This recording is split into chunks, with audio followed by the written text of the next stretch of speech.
वेतन आयोग कधी लागणार यामध्ये सर्वजण संभ्रमात आहेत।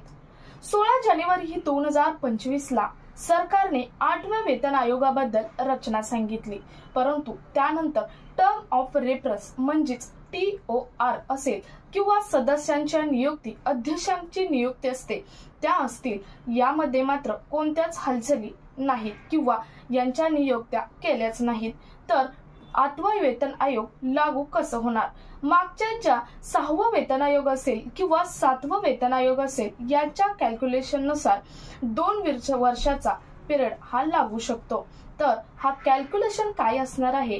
7वा वेतन आयोग कधी घोषणा केली आणि त्यानंतर कधी लागू केलं, त्यामध्ये काय बदल करण्यात आले, नंतर 6वा वेतन आयोग सुद्धा कधी लागू केलं, त्यानंतर TOR कधी झालं, नंतर निर्णय कधी झाला, याचं सर्व कॅल्क्युलेशन पाहता 8व्या वेतन आयोगाबद्दल काय घोषणा ही होऊ शकते हेच आपण आजच्या व्हिडिओमधून पाहणार आहोत। 8व्या वेतन आयोगाला किती पिरियड लागणार, अजून किती दिवसांनी 8वा वेतन आयोग लागू होणार याबद्दल एक मोठी घोषणा झालेली आहे आणि तीच आपण इन डिटेल मध्ये आजच्या व्हिडिओमधून पाहणार आहोत। त्यामुळे व्हिडिओ स्किप न करता शेवटपर्यंत पहा। चॅनलवर जर पहिल्यांदा आला असेल तर अशाच महत्त्वपूर्ण अपडेटसाठी चॅनल सबस्क्राइब करून शेजारील बेल आयकॉन सुद्धा ऑन करून ठेवा, म्हणजे असेच महत्त्वपूर्ण अपडेट तुमच्यापर्यंत रेग्युलर पोहोचत राहतील।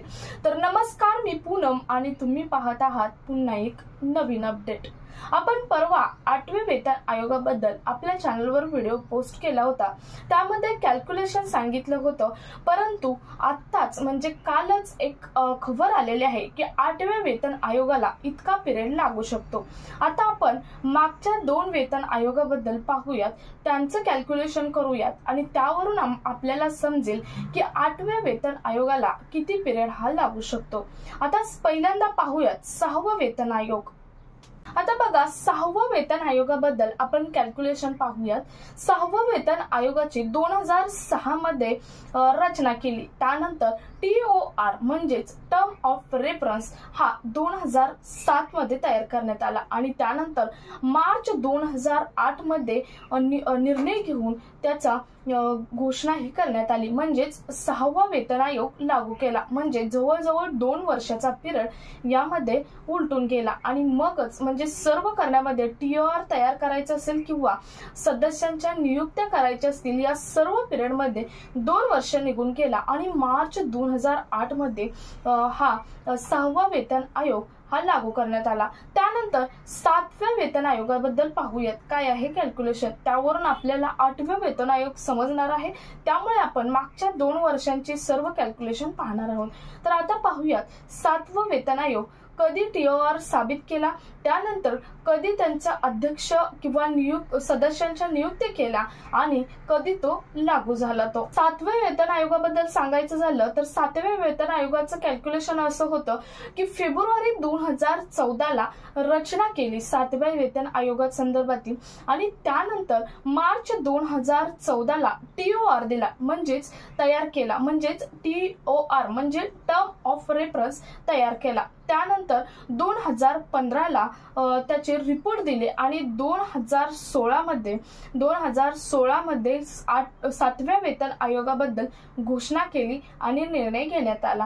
तर तुम्हाला मागचं 2 कॅल्क्युलेशन समजलं असेल। कमीत कमी 7व्या वेतन आयोगाला 2 वर्ष 9 महिन्यांचा कालावधी गेला आहे, तर 6व्या वेतन आयोगाला जवळजवळ 2 वर्षाचा कालावधी हा गेलेला आहे। तर बघा, आपलं 8व्या वेतन आयोगाबद्दल सांगायचं म्हटलं तर 8व्या वेतन आयोगामध्ये 16 जानेवारी 2025 ला सरकारने कर्मचाऱ्यांना खुशखबर दिली, म्हणजे 16 जानेवारी 2025 ला रचना केलेली आहे 8व्या वेतन आयोगाची। त्यानंतर आता पुढची स्टेप असणार आहे की सदस्य आणि अध्यक्ष नियुक्तींची, त्यानंतर पुढची स्टेप असणार आहे टर्म ऑफ रेफरन्स तयार करण्याची, म्हणजेच TOR तयार करण्याची आणि त्यानंतर जो रिपोर्ट असतो तो रिपोर्ट देण्याची आणि त्यानंतर फायनल निर्णय होण्याची।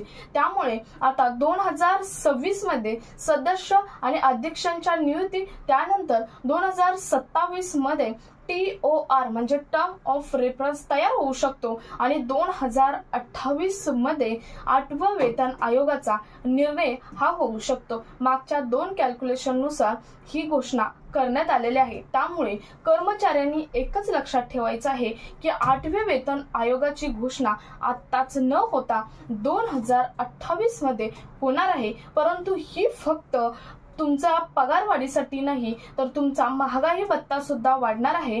बाकीचे तुमचे जे जे आहे ते सुद्धा पेन्शन धारकांची वाढणार आहे। त्यामुळे 8वं वेतन आयोग ही कर्मचाऱ्यांसाठी जरी उशिरा मिळालं तरी ते फायद्याचंच ठरणार आहे। सो तुम्हाला आजच्या व्हिडिओमधून समजलं असेल की 8वं वेतन आयोग कधी लागू होणार। मागचे 2 म्हणजे मागचे 6वं आणि 7वं वेतन आयोगाच्या कॅल्क्युलेशन नुसार 8वा वेतन आयोग कधी लागू होणार याबद्दल सर्व माहिती इन डिटेल मध्ये समजली असेल। सो हा व्हिडिओ जास्तीत जास्त कर्मचाऱ्यांपर्यंत शेअर करा।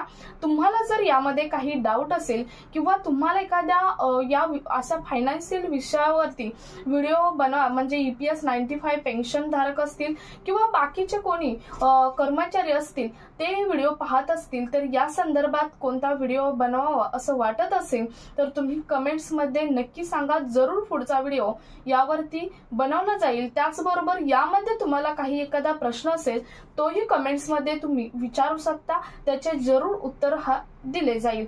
सो भेटूया पुढच्या एका नवीन अपडेट सोबत। तोपर्यंत धन्यवाद।